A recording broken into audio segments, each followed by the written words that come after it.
I know you're very qualified for this job because I know what you did in the previous Trump administration, so there's no doubt about your qualifications.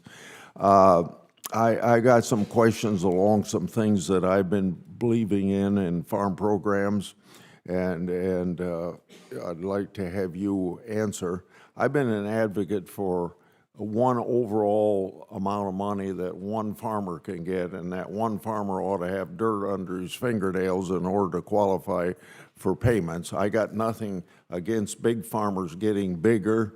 I just don't think we ought to subsidize big farmers to get bigger, because if we're subsidizing them, it drives up the price of land, it drives up the cost of cash rent, and most young farmers getting started farming are the type that have to rent their land, and competition with people that maybe are farming 2,000 acres versus somebody farming 10,000 acres.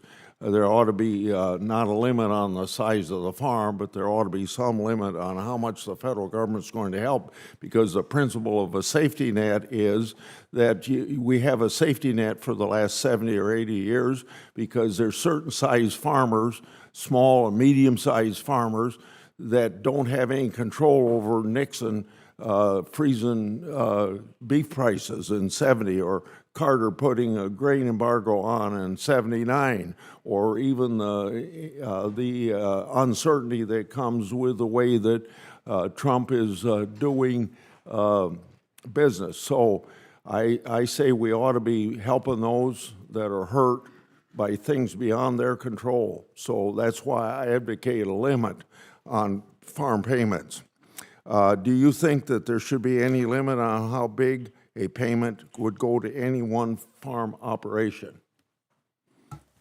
Well, Senator, thank you for that question, and I appreciate that.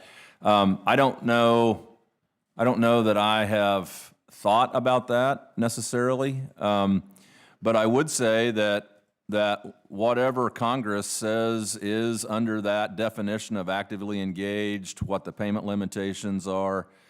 Certainly, we will follow the letter of the law and enforce that as the agencies are doing today.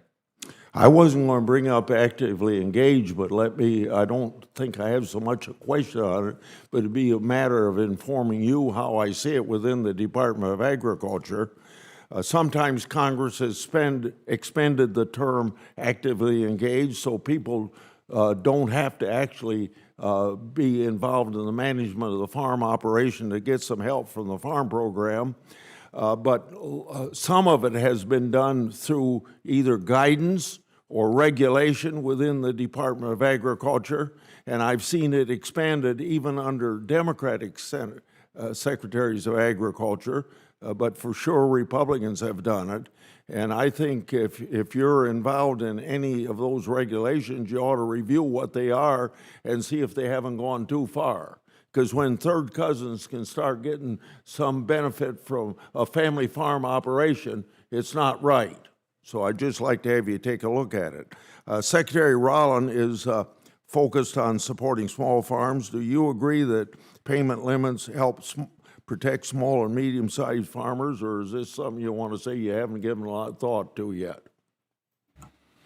So, Senator, could you repeat the question? Yeah, Senator Rollins is focused on supporting small farmers. Now, I get this from my conversations with her. I got it from her confirmation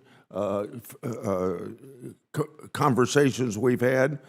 Do you agree that payment limits help protect small and medium-sized farms?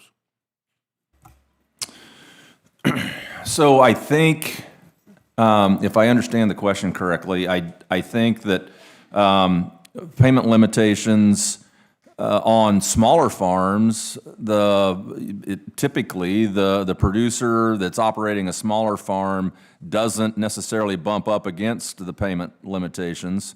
Farmers that are farming larger farms, more acres, a lot of times do bump up against those payment limitations.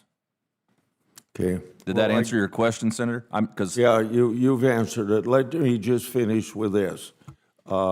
I hope I get a chance to have a conversation with you and explain what my motives are. I guess I've already expressed them. I can't express it much more than that, but I'd like to have some consideration given to it. Thank you, Senator Fetterman. Thank you. One of the concerns, Senator